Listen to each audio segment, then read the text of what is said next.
ഒരു നിയോജക മണ്ഡലം എന്ന രീതിയിൽ ആർക്കും ഈ പറയുന്ന പോലെ സ്വപ്നം കാണാൻ കഴിയുന്നതിനും അപ്പുറം വിഭവങ്ങൾ ഇവിടെ ഉണ്ട്.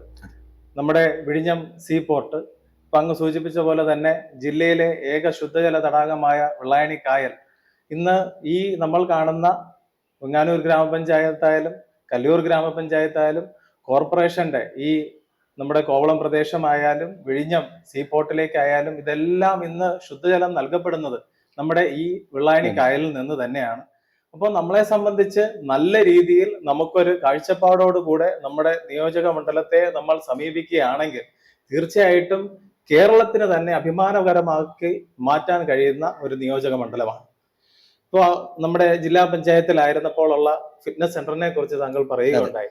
അപ്പൊ നമ്മളെ സംബന്ധിച്ച് നമ്മുടെ പ്രദേശത്തുള്ള സ്കൂളുകൾ അറിയാലോ, ഒരു സർക്കാർ സ്കൂളിന് സമീപത്ത് തന്നെ അനേകം മറ്റ് പ്രൈവറ്റ് സ്കൂളുകൾ ഇന്ന് മത്സരിക്കുന്ന തരത്തിൽ വളർന്നുകൊണ്ടിരിക്കുന്ന ഒരു സാഹചര്യമാണ്. അപ്പൊ നമ്മുടെ സ്കൂളിൽ വരുന്ന ഒരു കുഞ്ഞിനെ സംബന്ധിച്ച് ഇപ്പൊ അറിയാം, ഭക്ഷണം ബ്രേക്ക്ഫാസ്റ്റിന് യാതൊരു തരത്തിലുള്ള ബുദ്ധിമുട്ടുമില്ല. അതുപോലെ തന്നെ സ്പോർട്സിൽ പ്രാവീണ്യമുള്ള കുഞ്ഞുങ്ങൾക്ക് നമ്മൾ ആദ്യം ഈ പറയുന്ന പോലെ നമ്മുടെ പഞ്ചായത്തിനകത്തുള്ള ഒരു സ്കൂൾ തല മത്സരത്തിൽ ഒരു കുഞ്ഞ് മത്സരിക്കുന്നു. അത് കഴിഞ്ഞ് ജില്ലാ തലത്തിലേക്ക് പോകുന്നു. ഒരുപക്ഷെ സ്റ്റേറ്റ് ലെവലോ നാഷണൽ ലെവലിലേക്ക് പോകാൻ പറ്റുന്ന രീതിയിൽ ആ കുഞ്ഞിന് ഒരുപക്ഷെ നല്ല രീതിയിൽ ഒരു ട്രെയിനിങ് കൊടുത്താൽ ആ കുഞ്ഞിനെ കൊണ്ട് സാധിക്കും. പക്ഷെ അത്തരത്തിലുള്ള ഫെസിലിറ്റീസ് നമ്മുടെ സ്കൂളിൽ ഇപ്പോൾ ഈ പറയുന്ന പോലെ ലഭ്യമായിരുന്നില്ല നമ്മൾ കയറുന്ന ആ സമയത്ത്.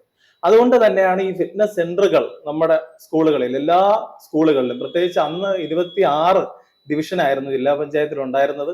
ആ 26 ഡിവിഷനിലെയും ഒരു സ്കൂളിലെങ്കിലും ആദ്യഘട്ടം എന്ന രീതിയിൽ നമ്മളൊരു പൈലറ്റ് പ്രോജക്റ്റ് ആയിട്ട് നിർബന്ധം നടപ്പിലാക്കുകയുണ്ടായി. പിന്നൊന്നെന്ന് പറയുമ്പോൾ നമ്മുടെ വെള്ളായണി കായൽ തന്നെ ഈ പറയുന്ന പോലെ കുടിവെള്ള സ്രോതസ്സാണ്. ആ കായൽ നമ്മൾ ഉൾപ്പെട്ട് വരുന്നത് വെങ്ങാനൂർ ഗ്രാമപഞ്ചായത്തിലും കല്ലൂർ ഗ്രാമപഞ്ചായത്തിലുമാണ്.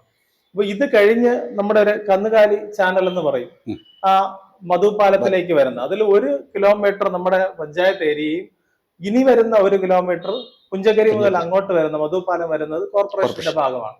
അപ്പൊ ഇതിനെ സംബന്ധിച്ച് നമുക്കിവിടെ വ്യക്തമായിട്ട് കാർഷിക മേഖലയെ എത്തരത്തിലാണ് ഈ വിഷയങ്ങൾ അല്ലെങ്കിൽ ബാധിക്കുന്നത് നമുക്ക് അറിയാവുന്നുള്ളത് കൊണ്ട് തന്നെ കയറി 1 വർഷം അല്ലെങ്കിൽ ആ 1 വർഷം കഴിയുന്നതിന് മുമ്പ് തന്നെ ഈ മെയിൻ ഔട്ട്ലെറ്റ് ആയ കന്നുകാലി ചാനൽ നമുക്ക് ക്ലീൻ ചെയ്യാൻ കഴിയും.